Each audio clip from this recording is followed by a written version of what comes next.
may mga babala na po tungkol sa posibleng paglala nga po ng El Nino. Actually, hindi lang dito sa Pilipinas, maging sa ibang mga bansa. For example, in Thailand, matinding tagtuyot ang pwede daw po nitong idulot sa ilang bahagi ng bansa. Dito po yan sa Pilipinas. Malaki po ang banta nito sa agrikultura natin. Ngayon, kami po gusto lamang sanang magtanong din sa inyo kung paano po ito ngayon pinaghahandaan ng inyong ahensya. Base po sa monitoring ninyo, kumusta po yung water levels natin sa ating major dams and dun sa mga irrigation reservoir natin? Mama, gusto ko lang sabihin na ang NIA naman ay hindi natin hinihintay na ganitong mga yung El Nino o La Nina na dumating.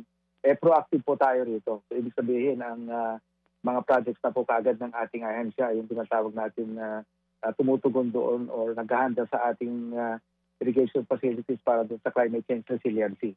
So may mga climate change adaptation and mitigation projects po tayo na nakakasa sa NIA para po adjust po tayo dito. So, yun po yung aming ma'am. So, halimbawa lang po, yung dito sa ating adaptation na tinatawag, nililipat po natin yung ating cropping calendar para po makaiwas tayo sa bagyo at ganyan din po sa ating sa drought at makatipid tayo ng tubig. Oo, engineer, that's good. No? Natutuwa naman kami marinig na sinasabi nyo very proactive po kayo. Pero gusto lang din po namin malaman, dahil proactive naman po kayo kaninyo, may mga lugar po ba dito sa bansa ang nakikita ngayon at tinitignan at binabantayan na ng NIA na posibleng vulnerable dito sa paparating na matinding tagtuyot? Ano pong mga lugar ito?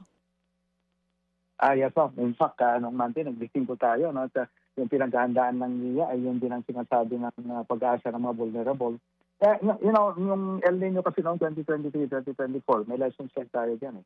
Ito po yung sa Region 2, Region 1, CAR, halos buong bansa ba, kasi yung forecast nila ng El Nino is from medium to strong daw Talagang matindi daw yung paparating na El Nino.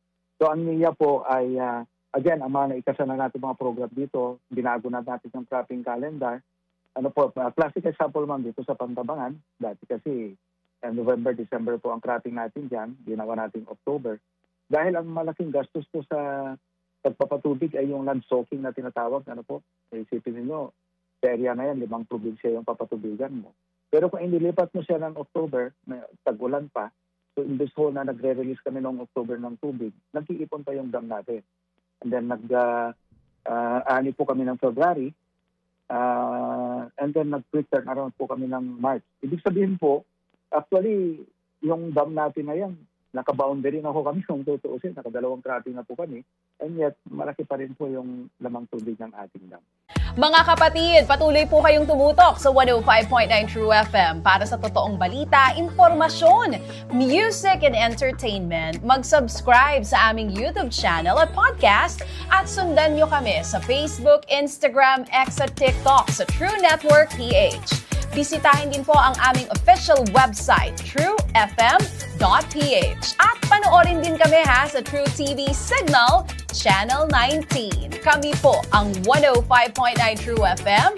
Laging true sa'yo, kapatid.